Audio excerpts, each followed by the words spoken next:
Hey everybody, in this video I'm gonna be showing you guys how to transfer funds from your MobiKwik ZIP balance to your bank account in 5 simple steps. So without any further ado, let's get started with today's video. The first step is to open the MobiKwik application on your mobile device and log in into your account. The following step is to tap on the ZIP section of the app to access your ZIP balance.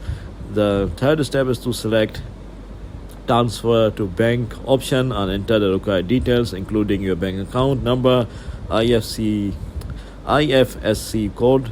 The fourth step is to confirm the transfer amount and your bank account details, then click submit to initiate the funds transfer. The last step is to wait for the transfer amount to reflect in your linked bank account.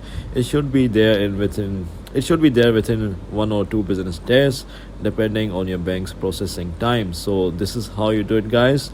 If you found this video to be helpful, then thanks for watching and I'll see you in the next video very soon. Peace.